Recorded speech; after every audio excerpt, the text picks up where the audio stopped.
Hello my friends, welcome to iPowerlingua. This is the 10th in a series of advanced intermediate English reading and listening exercises, and in this one we're going to examine the global village. The global village is basically how our world is becoming closer and closer together, how we're becoming interconnected via the internet, via the telephones, via the TV. We're becoming closer and closer together, and so this article looks at that. So I'm going to read the article and then we can answer a few questions. The article is entitled The Global Village. More and more often, the term global village is used to describe the world and its people. In most villages, everyone knows everyone else and the people face the same kinds of problems. So how can the world be a village when it is home to more than 6 billion people? Political and technological changes in the past century have made the global village possible. Political changes. The years following World War II seemed to promise peace. In fact, in 1945, the United Nations was founded to help countries resolve disputes peacefully.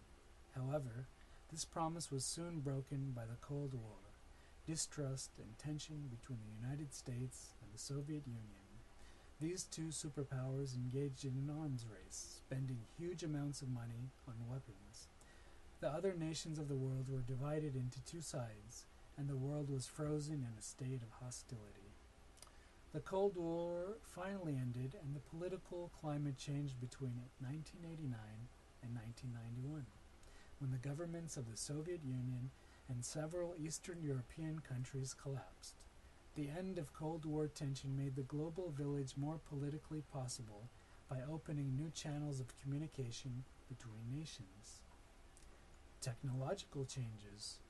Technologically, the greatest contributor to the global village is the microchip, an electronic circuit on a tiny chip.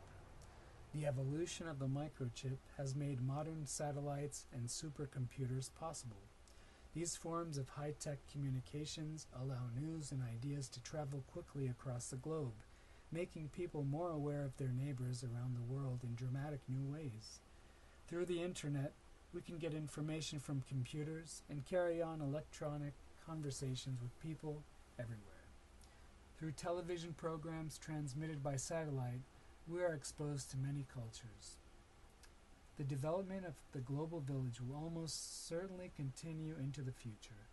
Not only is this probable, but the challenges that the world faces, for example, conflicts among people, pollution, and population growth, will make it necessary. That concludes the article.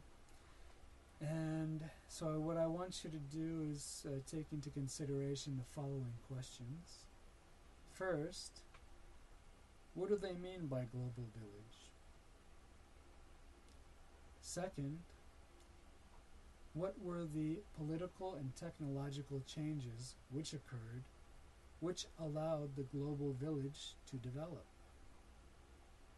Third, in your opinion, do you think this global village is happening, or do you think it's a myth? Do you think it's not real? Do you notice this happening around you? And that concludes our questions. Thank you very much for listening, and I hope to see you soon at iPowerlingua.com for English lessons, as well as other language lessons and accent reduction courses. Have a good evening, and I will see you next time.